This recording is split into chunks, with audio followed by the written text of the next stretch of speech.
Good day. We will be having the lecture 5 for the machine design course 1, and this lecture deals with the simple stresses in machine elements. Now, as you know that what is actually the stress that is being produced in the machine element? Actually, these stresses in the machine elements are produced due to applied load. This is something like that if you have been given too much of home assignments, then you feel stressed. In the similar manner, if a machine element is loaded, then it is also stressed in similar manner. Now, in this particular case, in the machine design, what one has to ensure is that the elements can sustain the induced stresses. Means what I mean to say is that in this particular case, all the machine elements will be subjected due to the applied load to the different kinds of stresses. Although we will be taking up each and every type of stresses in short while from now, but still just I am giving an example of a lever arm attached with one a lever arm. You can see attached with a spring at this particular junction, and then what is happening is that you are having a hinge pin. So, if you are loading this particular P load, then what will happen? Then this particular hinge pin will be transmitting the force to this one, the spring will be getting compressed. So, what you can see that hinge pin will be subjected to some sort of stresses, that is called a shearing stress. Spring will be subjected to a pure shear stress, and lever arms, due to this loading, it will be subjected to a bending stress. Now, in general, if we consider that what is the stress we normally consider is something like this. Suppose we are having a simple body which is acted upon by some forces in these directions. Suppose it is P1, it is P2, it is P3, so on and so forth.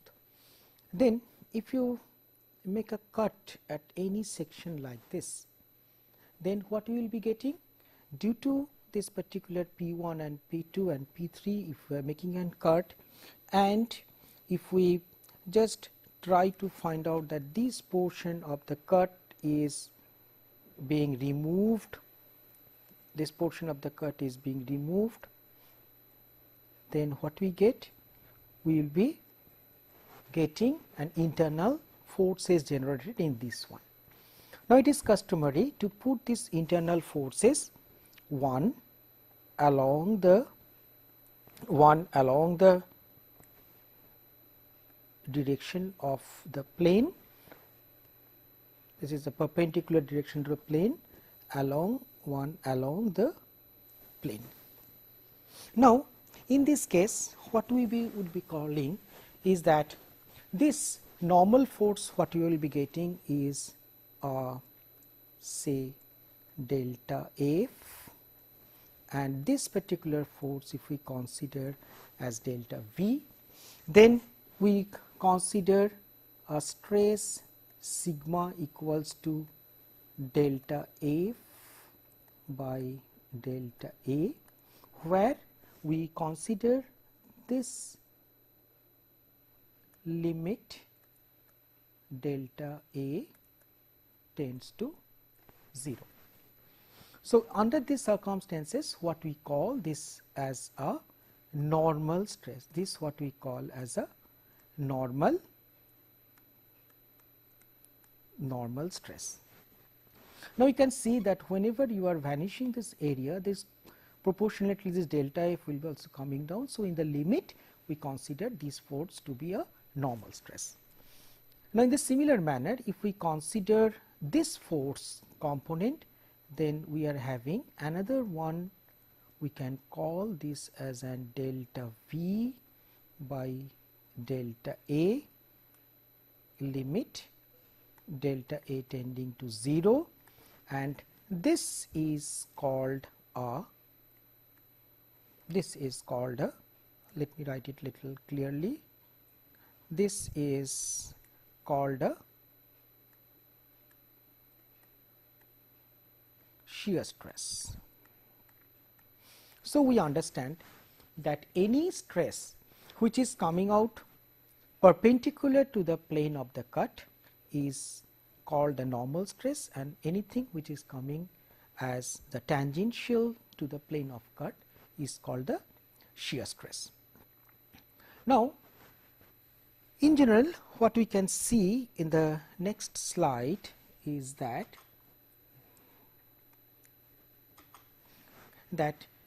this what we consider is a second, you can see this cuboid.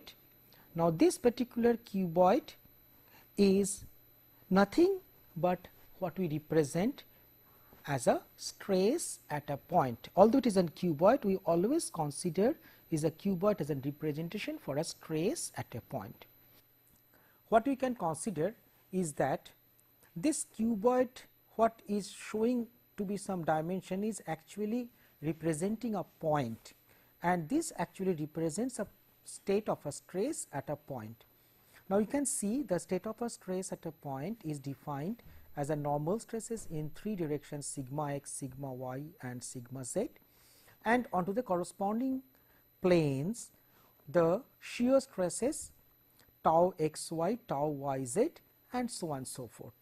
You can see tau x y means it is onto the x plane, this is the x plane, and what we are considering is that in the direction of y, that is a tau x y, and in the similar manner it is in the tau x z, means it is in the x plane and in the direction of z.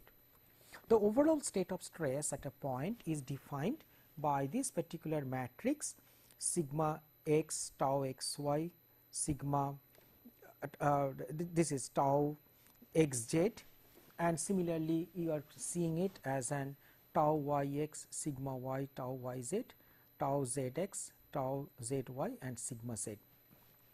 Now, a stress at a point also can be represented in the form of what you call as a two-dimensional state of stress.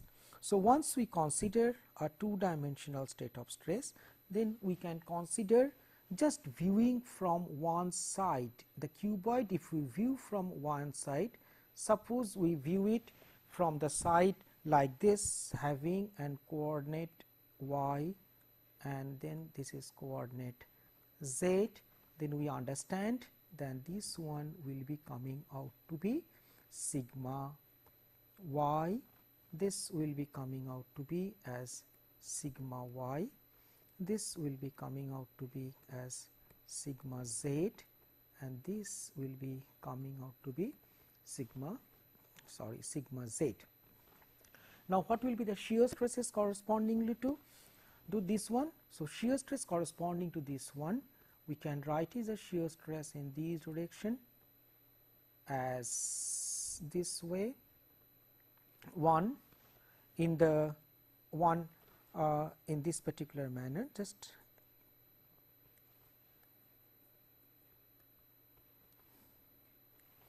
this we can consider like this, another one like this, another one like this and another one like this. So, what should be its notation? It is in the y plane. So, this we consider as tau, it will be y z, this will be similarly tau z y. Now, in the similar manner we can write down this also as tau y z, and this is also tau we consider as tau z y.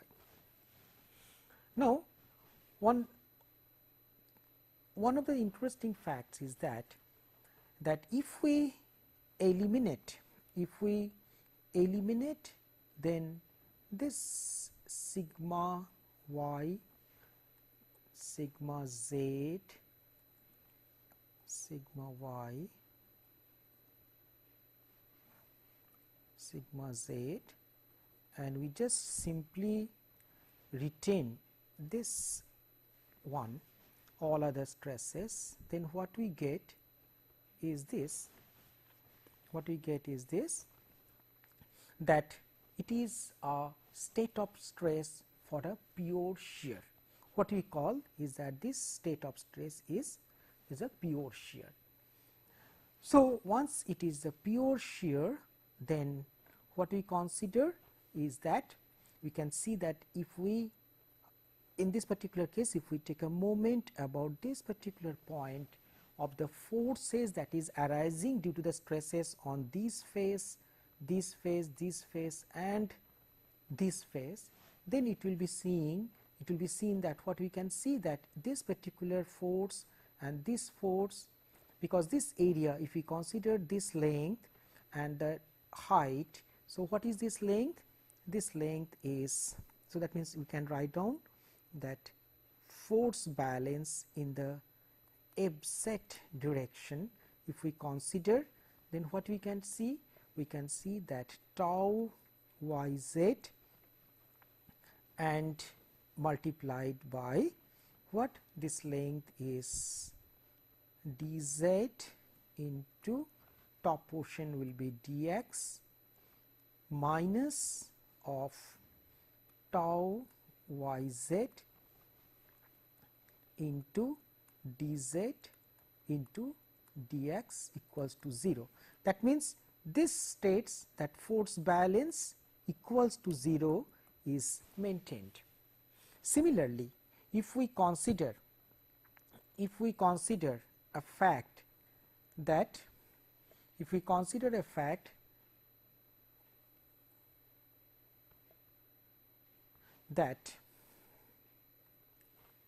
this was tau z. If you consider in fact that if I consider this point about O and take moment about O, then we will be finding out that moment about O is equals to 0 is satisfied, and we will be finding out that tau yz equals to tau zy.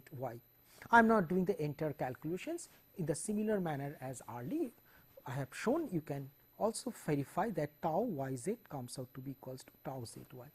This is a very important implication of the stress, is that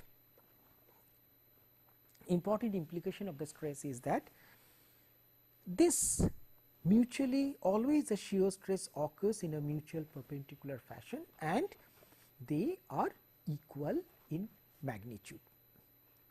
Now, this is what we can consider about the stress at a point.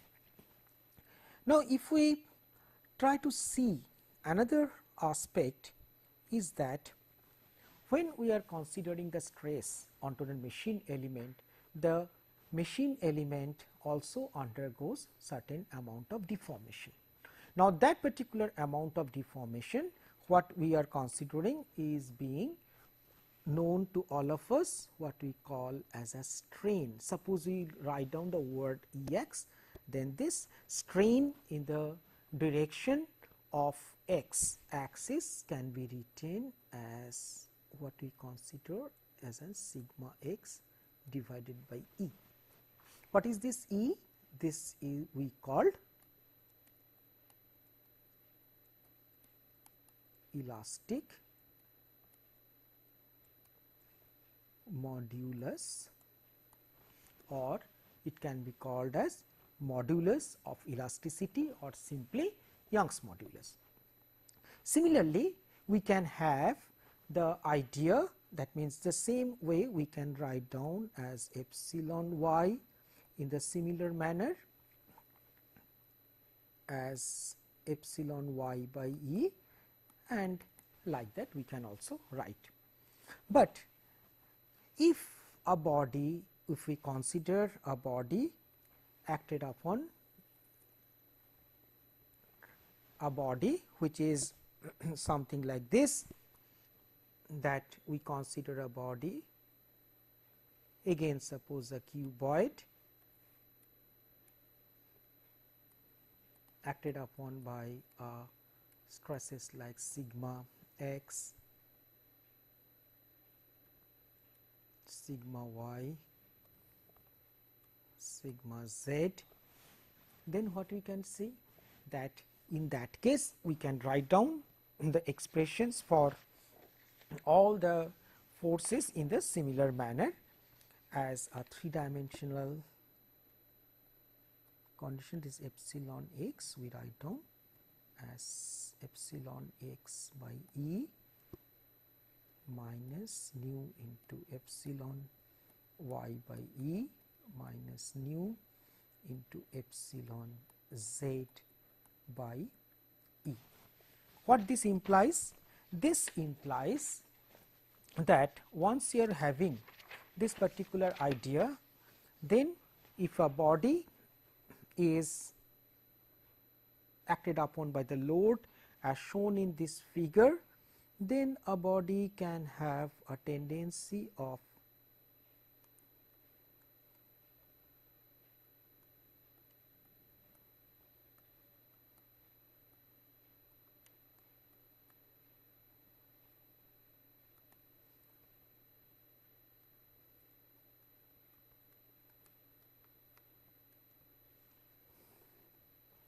deforming in this manner. Suppose you are considering this as an x direction. So, we can see it will be an increment in the x direction and it will be an increment in the x direction, but there will be a substantial amount of what you call deformation or a lateral contraction that takes place.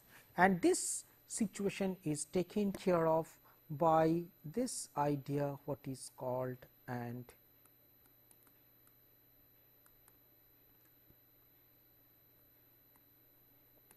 Poisson's ratio.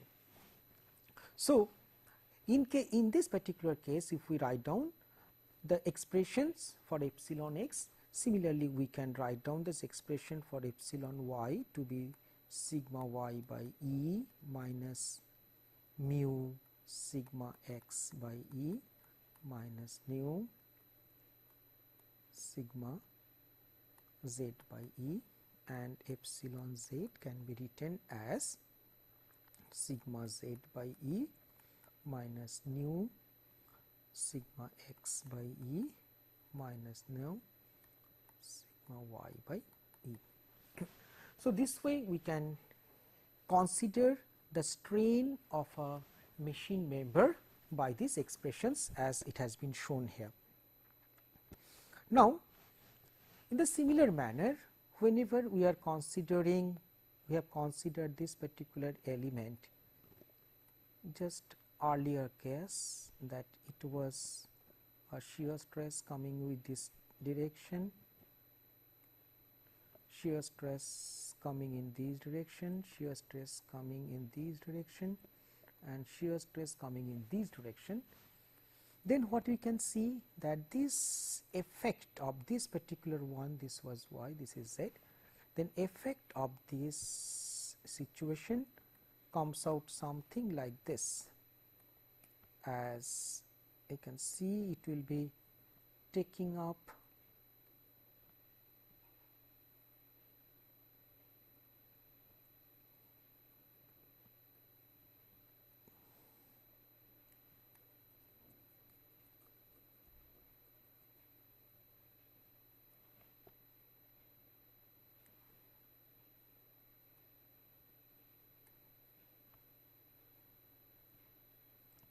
some shape like this, because it is getting stretched like this in this manner. Now, what we consider that this particular angle, this angle is actually what we consider as notations as gamma by 2 and this is gamma by 2.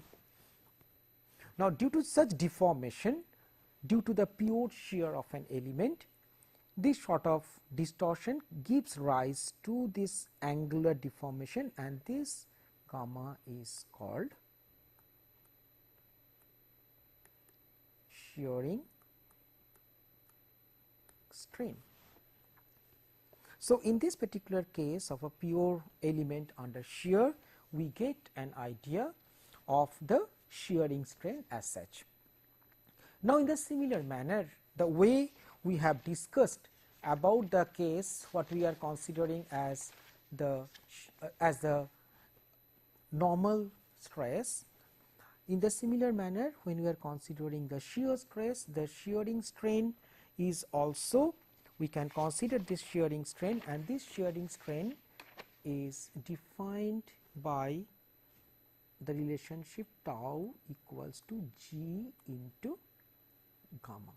This is another important relationship where we understand that if we consider this idea, then this tau is the shear stress, this is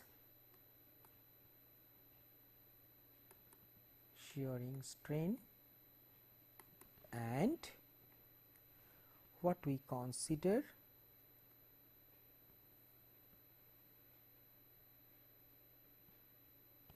this G is called shear modulus of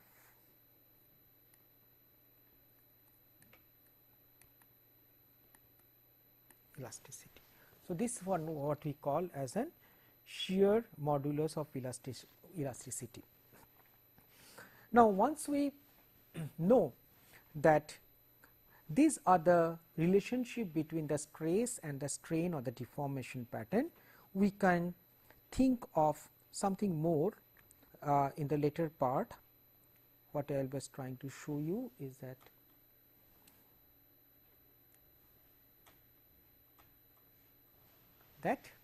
we classify some type of stresses when depending upon the different type of loading.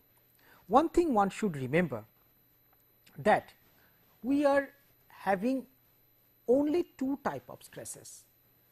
What are those two type of stresses? Just we have discussed about. One is a normal stress, another is a shear stress. Now, depending upon the type of loading, one can have different type of stresses that is created onto a machine element. So, if we consider that this particular idea, that what are the type of stresses that comes into picture, that means we can categorize one as say normal stress, another as the shear stress. In the normal stress, if you are having a member like this, suppose a prismatic bar acted upon by the load P and load P here, then what will happen, that this at any section if you cut, then this will create a normal stress sigma over here. Similarly, if you are having a plate, suppose placed onto a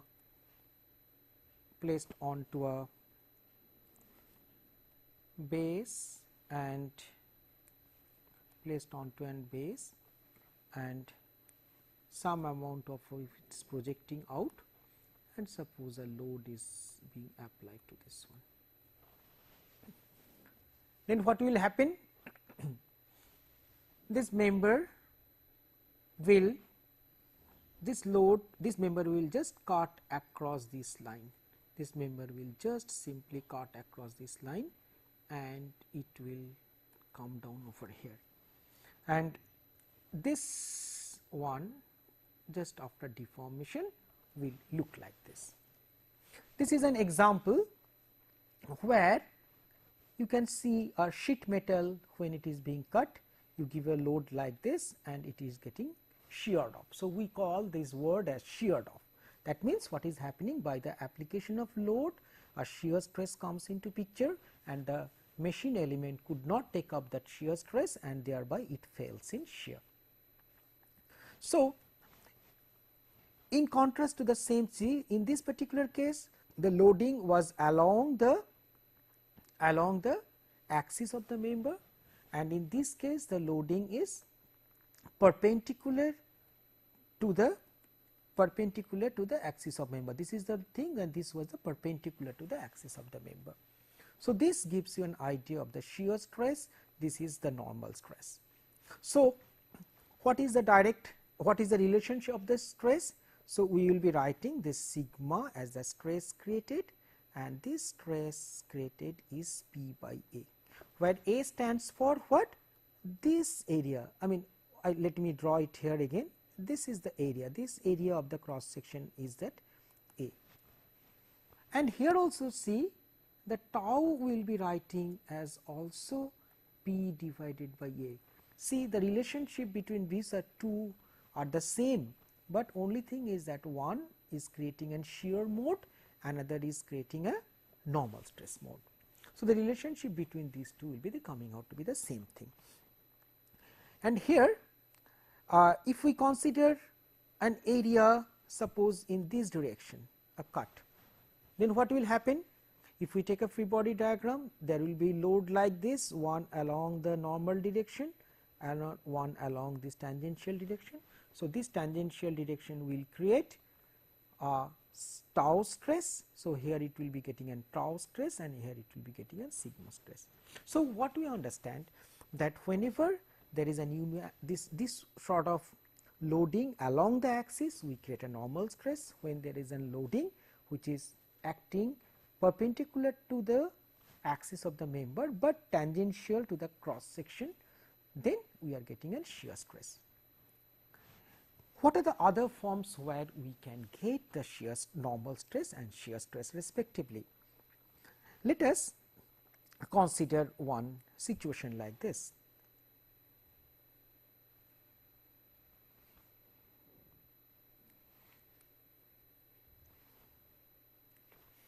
What is that situation? We are having a just simply a bar, and this bar is acted upon by an moment. Now, once it is acted upon by a moment m, this is a simply bending a bar, then what we get? We understand this particular bar will take a shape of this particular one.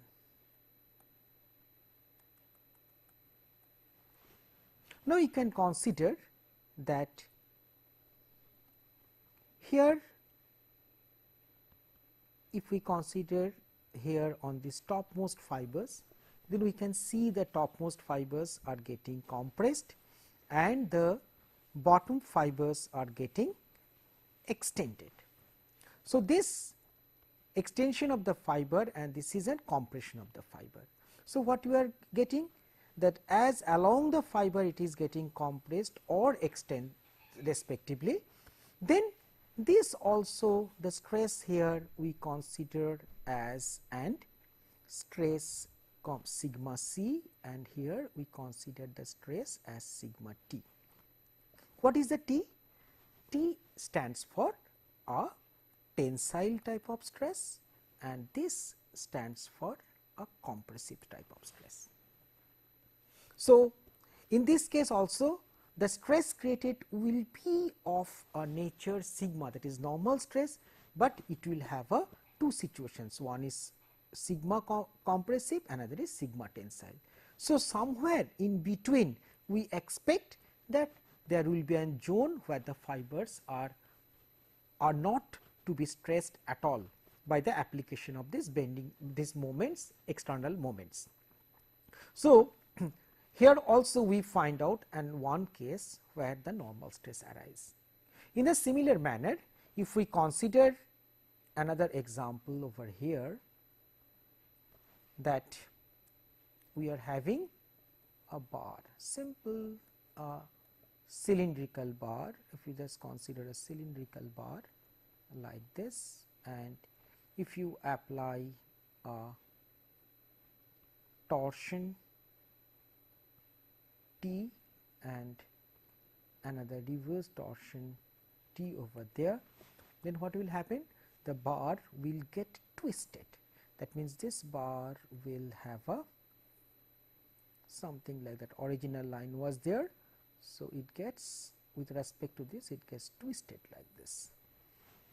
So in this case, if we consider one section over here, then this portion of the section with respect to this section rotates in this direction.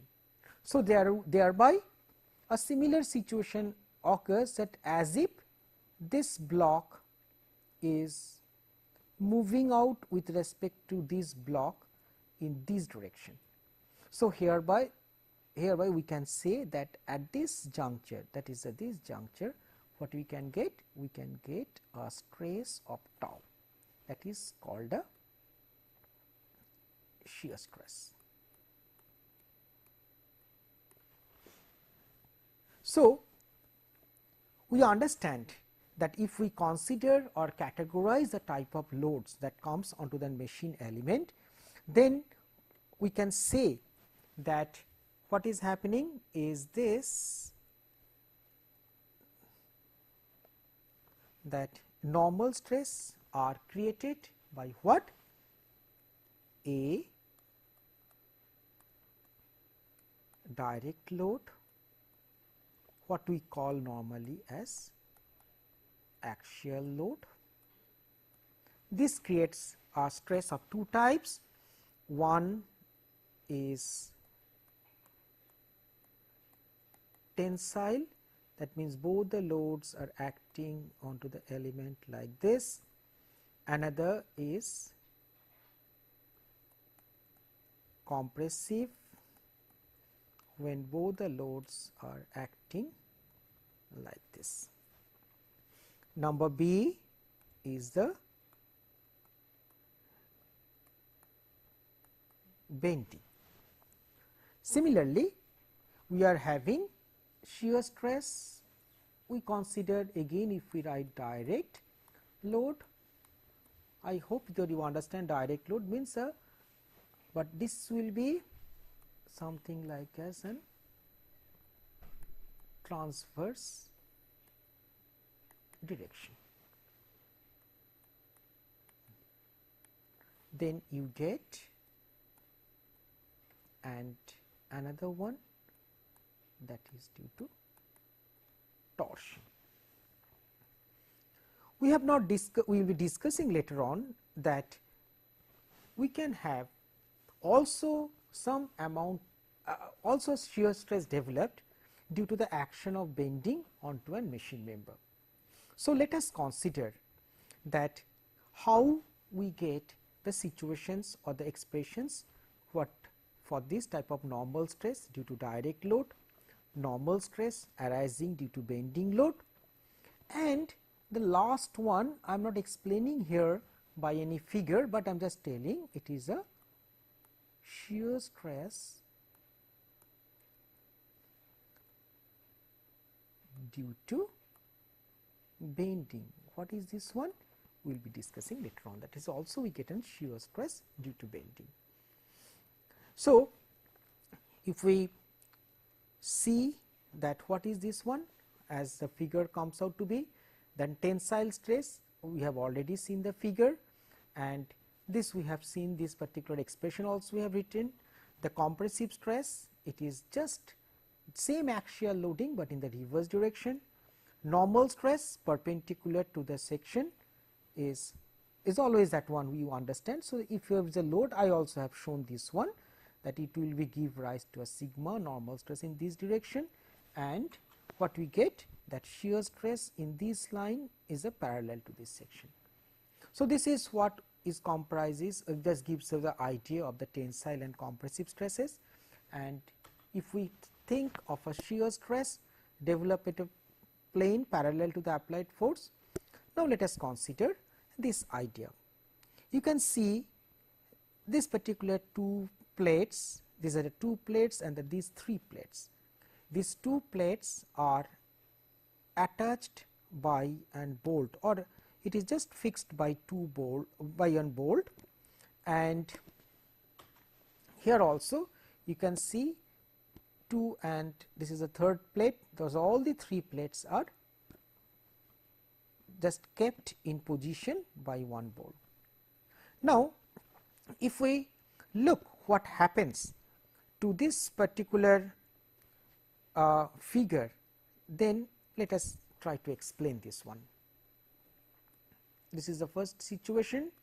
This is one plate and this is another plate. So, we are putting and bolt something like this.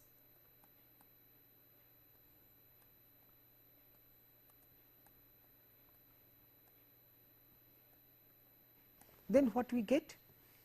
You can see that okay, this is the bolt. Okay. So, with the two nuts we have fashioned it like that.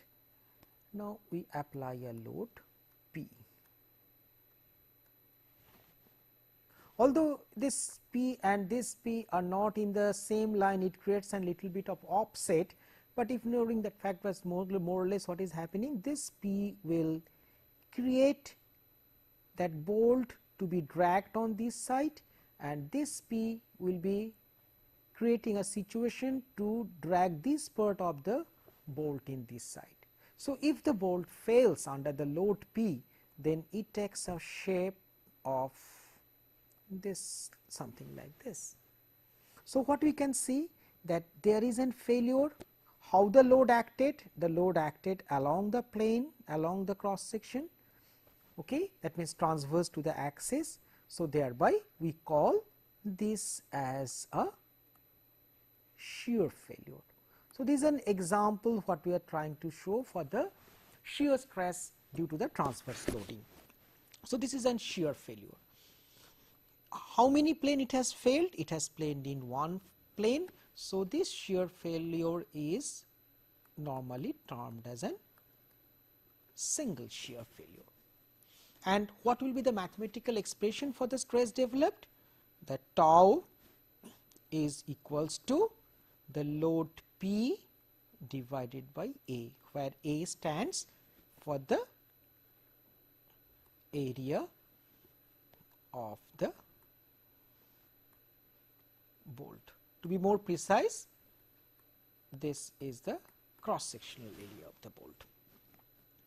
Now, let us take the another situation where we find that a bolt, or this situation what we have just seen, three plates are being pulled by this force P.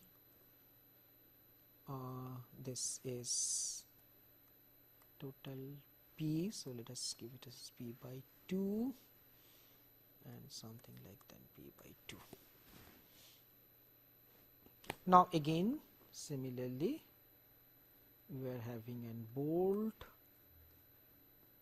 attached with a nut over here.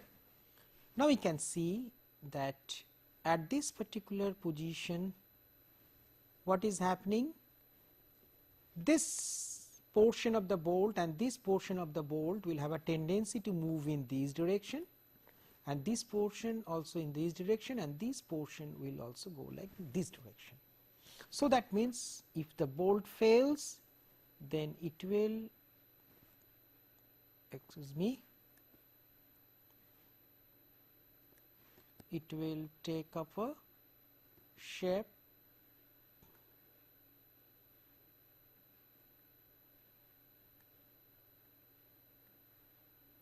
like this. So, what was the load onto this one? The load onto this one was P. So, that stress developed is again P divided by, but in this case we are having twice area, because this is one area and this is another area. So, what we call it is failure in double shear. So, this is also another fact that it is then called the failure in double shear. So, we can find out these expressions like that in single shear it is in the double shear. Now, next thing we can find out that in finding the normal or shear stress in design problems, the critical sections must be considered. What it is meant by this? It is meant by something like this, that if we consider a plate,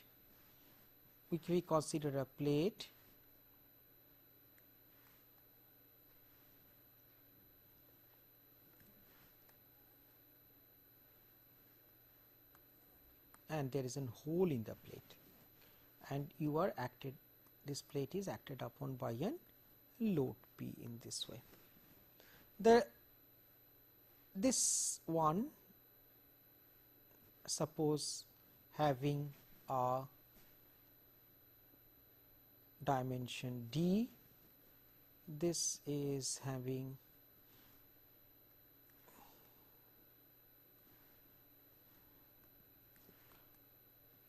a dimension, suppose small d, then you can see the load is acting like this. So, it will be at this particular plane, it is normal to the load. So, what type of stress? We get a sigma stress. So, 1 is P divided by D into suppose T, where this stands for the thickness, and another case we get sigma equals to P divided by suppose is this section. So, it is sigma 1 and it is sigma 2. S we stand one section, first section and second section. So, we consider this as P into D minus D into T. Now, obviously, we understand that area of this particular one is this section 2 is smaller than what we get in the area in the section 1. So, what we are getting? We will be always getting a less stress at this particular section. This is 1s and this is 2s. So, 1s will be a less normal stress compared to what you are getting at the 2s. So, obviously, what will happen? The failure, if at all of the plate is taking place, it will take place at 2s. So, this 2s stress, what we are calling, can be talked about as something like this C. What C stands for? C stands for critical.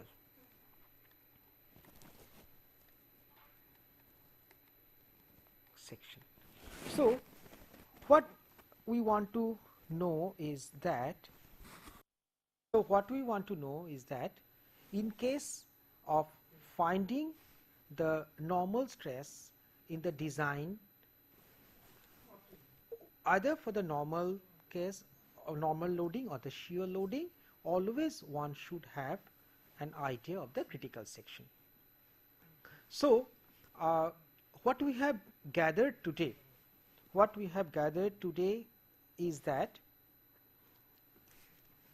what we can finding is this situation, that we know the definition. One is the stress. We could know stress at a point. It is a 3D view oblique 2D view. We know what is strain that is in the normal and shear strain, we have found out that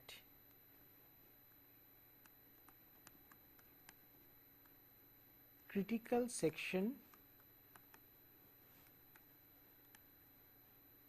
means what, and before that it should not be the last, but before that we have found out that sigma is created by normal force, what is called axial,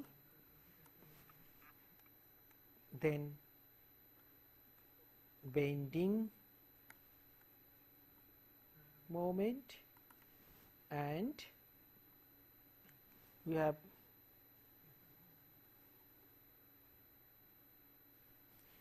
found out that number 6 is that tau, or the shear, is due to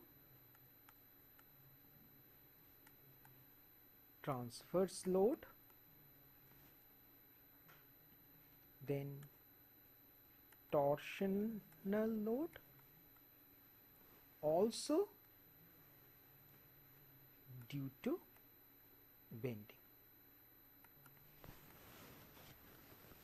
In the next class, we will continue with the discussion of the simple stresses in machine elements, where we will be finding out that how we can develop the expressions for bending stresses, torsional stresses, shear stresses due to bending, and something more onto this subject of simple stresses on machine element. Thank you.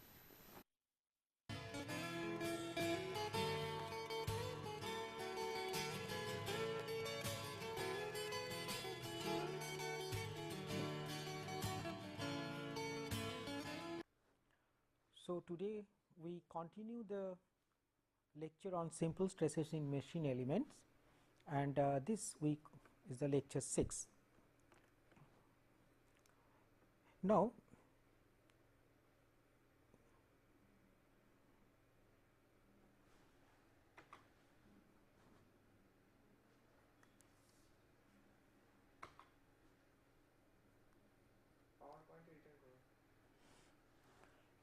in the bending stress, we consider a beam subjected to pure bending. Now, which you can see by this figure. So, this is a beam which has got a prismatic cross section and it is under a bending moment M. Please note that this bending moment is equal in both the sides, which signifies that the beam is under a pure bending. What we call is a pure bending, means there is no change in bending moment from this section to this section.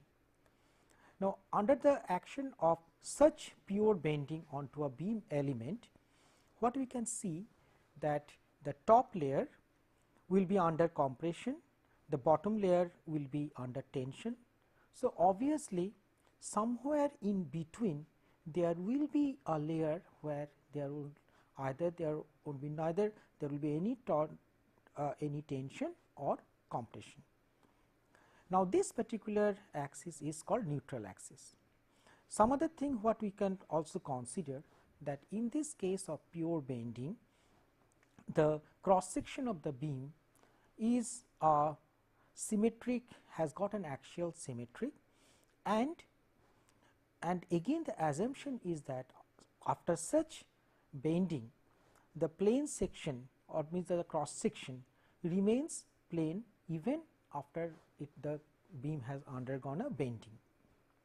Now, I will show you with the help of one small rubber model that how a bending takes place.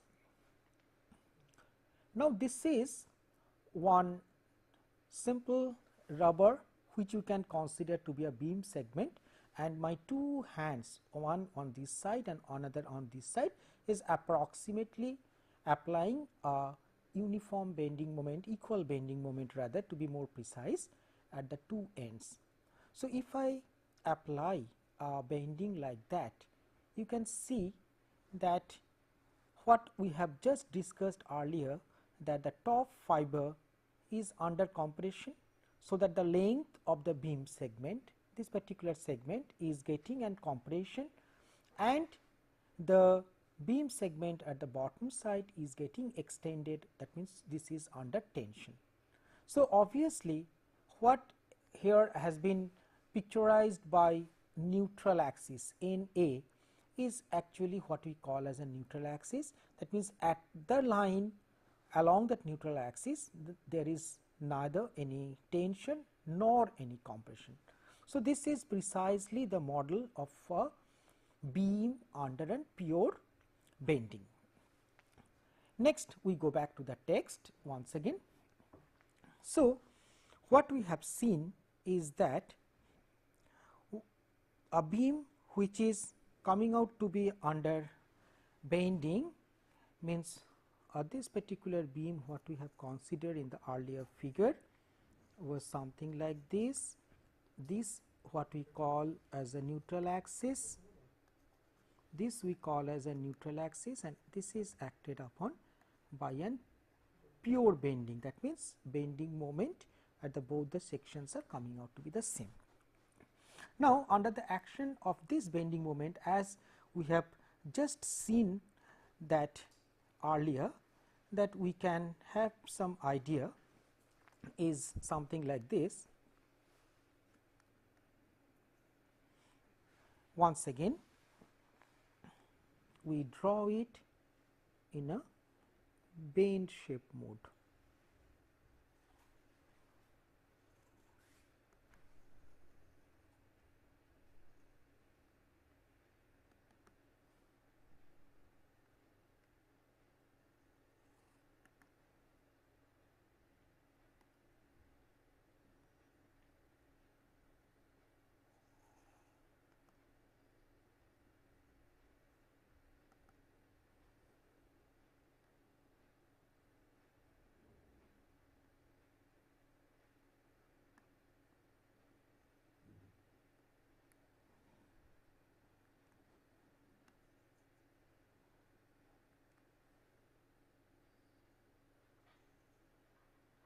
Let me redraw this once again in a little clarified manner. This is the beam, this is the line, say segment. Now, this is the line after it has come across and bending.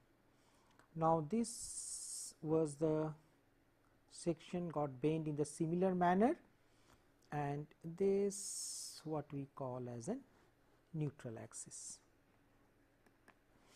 Now, we understand that here if we consider the original one, then this is the original one and which got twisted to this line as it is shown in the figure. So, obviously, if from this one at any distance y, please note that we consider this as a positive direction of y, at any direction y, if this was the length of the original fiber and that we consider as dx, then this is the increment what we have obtained at this condition. Now, when it has come to this bend shape, let us consider that this particular line is having a radius of curvature, we consider that as to be rho, and this angle we consider to be say a small angle d theta. So, obviously, what is the length of this particular elongation? So, if we consider suppose this was A, now it has come down to A dash, then the length of this particular segment we as increment is A dash, and what is the original length?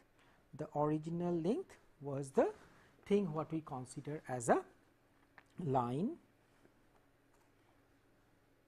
this length A, suppose A double prime. So, A double prime was the original length, and this what we can consider as a strain in x direction. So, this we can consider as an epsilon x. So, if the strain of this particular fiber at its distance can be even written. What is this one? With respect to this angle, this is y d theta divided by this we can consider as a dx.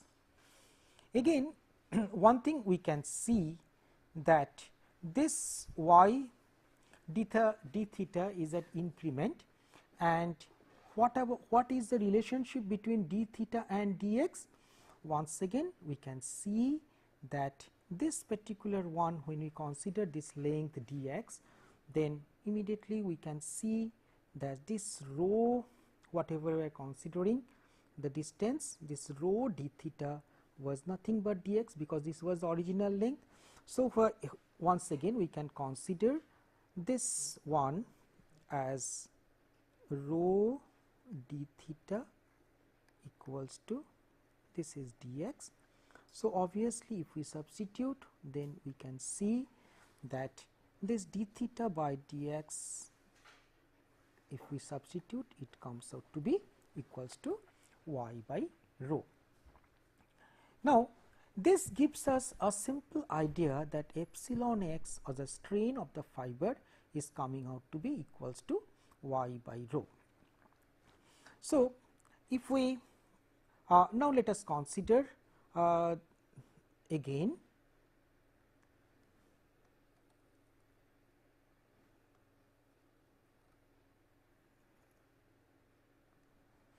that epsilon x we found out to be equals to y by rho. So, what is a stress? Sigma equals to E into epsilon x, that is equals to coming out to be E y by rho. So, we can see the stress is varying for a given bending moment E and y constant. So, the stress varies with the distance y from the neutral axis. Now, let us consider